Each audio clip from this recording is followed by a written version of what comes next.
Dear students, आज special class का जांच पत्र 3 आप लोग बना लिए होंगे, क्योंकि सारा जो क्वेश्चन है वो बनाया हुआ है। फिर भी एक बार हम देख लेते हैं।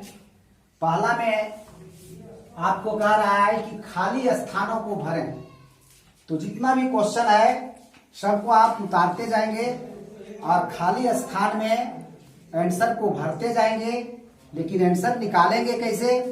आंसर जहां जरूरत पड़े आप रफ में उसको निकालिएगा और खाली स्थान को भरते जाना है। जैसे का में कह रहा है 2 सैकड़ा, 4 दहाई, 3 इकाई, 5 दशांश, 4 शतांश, 2 सहस्रांश का दशमलव भिन्न में क्या होगा? तो आप देख लीजिए ना, 2 सैकड़ा, तो आप इसको रफ में देखिएगा। सैकड़ा में 2, दहाई में 4, इकाई में 3, उसके बाद सीधा आ गया दशांश में। दशांश का मतलब दशमलव के बाद। दशांश में 5 और शतांश में 4 और सहस्रांश में 2। तो इसका ये आंसर हो गया का, जो कि का हम यहाँ पर आंसर इस तरह से भर दीजिएगा खाली स्थान में और अंडरलाइन कर दीजिए। खा में कहा है कि 0.15 का 0.15 का साधारण भिन्न में व्यक्त करें। तो साधारण भिन्न व्यक्त करने भी आप जानते थे कैसे?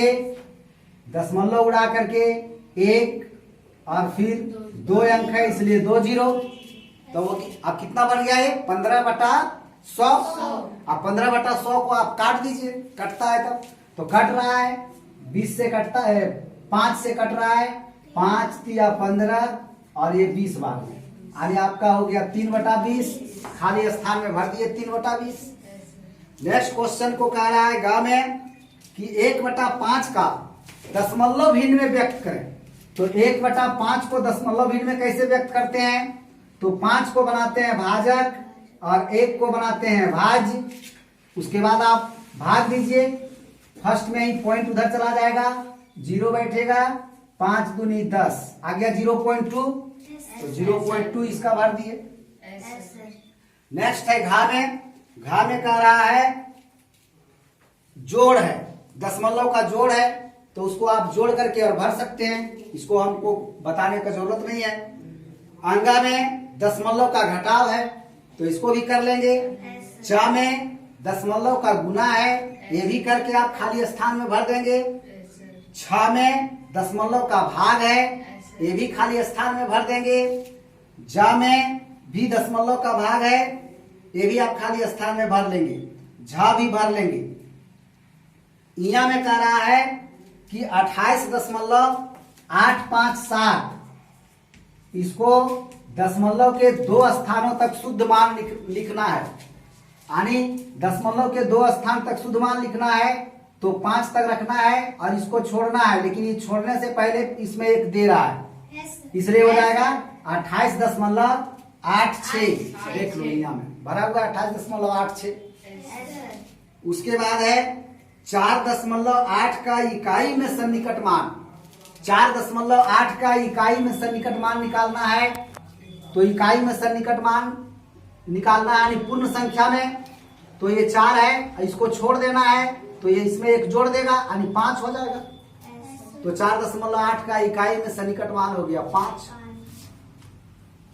अब इसमें कह रहा है 1,27,675 में 1,27,675 में इसका सन्निकट मान निकालने का रहा है लाख में। लाख में सन्निकट मान निकालिए। जो सन्निकट मान आप निकाले थे लाख में पहले, तो इकाई, दहाई, सैकड़ा, हजार, 10,000, लाख, लाख वाला को रखना है, ठीक है। और इधर सबको 0 बनाना है। लेकिन लाख के बाद जो है बगल में, ठीक है, अगर ये 5 या 5 से ज्यादा रहता तो यहाँ पर ये 2 हो जाता, बाकी सब 0 बनता। लेकिन ये 2 है, इसलिए इसका लाख में सन्निकट मान हो जाएगा 1 लाख। 1 लाख हो गया। उसके बाद इसका डा में है सैकड़े में सन्निकट मान 4,654 का। तो इसी तरह से हो जाएगा 4,654 है, सैकड़े में सन्निकट मान निकालना है। तो इकाई, दहाई, सैकड़ा ठीक है, सैकड़ा तक रखना है और इसको छोड़ना है, लेकिन ये 5 है इसलिए यहाँ पर 7 हो जाएगा, यानी ये हो जाएगा 4700, जो कि आपका यहाँ पर भरा गया। हाँ, तो ये जांच पत्र का नेक्स्ट क्वेश्चन है आप लोगों का। क्वेश्चन नंबर 2 में मान ज्ञात करें, और हम समझते हैं कि क्वेश्चन नंबर 2 में मान ज्ञात करें, ये सब बहुत ही अच्छा क्वेश्चन है। देखिए, का में जो है आपका है दशमलव का जोड़ लेंगे आप अपने से। खा में है दशमलव का घटाव, गा में है दशमलव का गुना, और घा में है दशमलव का भाग, अंगा में भी है दशमलव का भाग। इसलिए पूरा विश्वास है कि आप लोग ये सब क्वेश्चन खुद से बहुत अच्छे तरीके से बना लेंगे। इसको आप बना लेंगे, रफ यहीं पर बनाएंगे, रफ में इसको बनाने का जरूरत नहीं है, एकदम यहीं पर का उतारेंगे, फिर वहां बनाएंगे, फिर खा उतारेंगे, बनाएंगे, इस तरह से फेयर में ही बनाते जाना है। उसके बाद हम चलते हैं, हल करें क्वेश्चन नंबर 3 में 2/11 को दशमलव के शुद्ध 3 स्थानों तक मान ज्ञात करें। तो 2/11 है, तो दशमलव के शुद्ध 3 स्थान तक मान ज्ञात करने के लिए 11 को भाजक बनाए, 2 को पहले भाज्य बनाए। 11 में 2 से भाग नहीं लग रहा था, तो हम 0 यानी दशमलव बैठा करके और यहाँ 0 बैठाए, फिर एक बार में लगा, फिर 9 बचा, फिर 0 बैठाए, 8 बार में लगा, फिर 2 बचा, फिर 0 बैठाए, एक बार में लगा, फिर इस तरह से आपका ये अभी पूरा कटा नहीं है, लेकिन हमको इसमें पूरा काटने का भी जरूरत नहीं है। तो क्यों नहीं है? क्योंकि यहाँ पर बोला है दशमलव के बाद 3 स्थानों तक ही हमको शुद्ध करना है। तो 3 स्थानों तक शुद्ध करना है, इसलिए हमको 4 स्थानों तक भाग देना है। तो दशमलव के बाद हम 4 स्थानों तक भाग दे दिए, और तब हम इसलिए दशमलव के शुद्ध 3 स्थानों तक मान बराबर 3 स्थान तक इसको सन्निकटीकरण कर दिए। 1 2 3 यहाँ तक रखना था, और ये इसको छोड़ना था। ये 8 था, इसलिए इसमें 1 जुट गया, और इस तरह से आपका हो गया 0.182। ये आंसर हो गया आपका क्वेश्चन नंबर 3 का। अब आइए क्वेश्चन नंबर 4 में। क्वेश्चन नंबर 4 का आप क्वेश्चन खुद उतार लीजिएगा।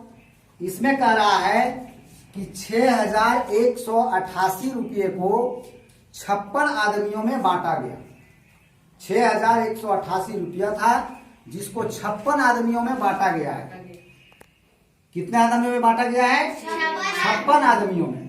तो अब इसमें 2 क्वेश्चन पूछा है कि जब 56 आदमियों में बांटा गया तो एक आदमी को कितना मिला, और फिर बोला कि 5 आदमी को कितना मिला। 2 बात इसमें पूछा गया है। तो पहले हम एक आदमी का निकालेंगे।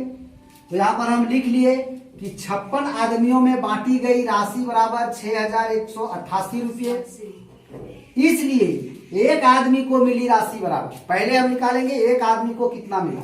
तो जब 6188 रुपया 56 आदमी बांटा गया है, तो एक आदमी को मिलेगी 6188 भाग 56 से भाग देने पर जितना आएगा उतना एक आदमी को मिला। तो एक आदमी को हम इसको भाग आप दीजिए, रफ में दीजिएगा भाग देने से आएगा 110.50 रुपये। वो एक आदमी को मिला 110.50 रुपये। फिर पूछा था 5 आदमी के बारे में, इसलिए हम पुनः इसलिए 5 आदमियों को मिली कुल राशि बराबर। तो जब एक आदमी को इतना मिला 110.50 रुपये, तो 5 आदमी को कितना मिला उसके लिए क्या करना पड़ेगा? 5 से गुना करना पड़ेगा, मल्टीप्लाई करना पड़ेगा। तो 5 से मल्टीप्लाई किए 110.50 को, तो आ गया 552.50 रुपये। उसके बाद लास्ट में दोनों आंसर लिख दिए, क्योंकि इस क्वेश्चन में 2 आंसर पूछा है। पहले पूछा एक आदमी को कितना मिला, और बाद में पूछा कि 5 आदमी को कितना मिला। तो पहले एक आदमी का मिला 110.50 रुपये, और 5 आदमी को मिला 552.50 रुपये। और इस तरह से आपका ये जांच पत्र 3 भी पूरा हो गया। जांच पत्र 3 आपका कंप्लीट है, और नेक्स्ट डे आपका नेक्स्ट चैप्टर शुरू होगा। और आज के बाद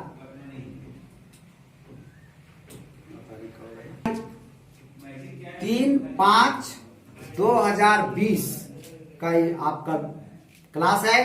और 3 तारीख के बाद यानी 4 तारीख से जो आप अब होमवर्क बनाएंगे, वो जो आप जांच पत्र 1 और 2 जो बना रहे थे उसको अब आप स्टॉप कीजिए।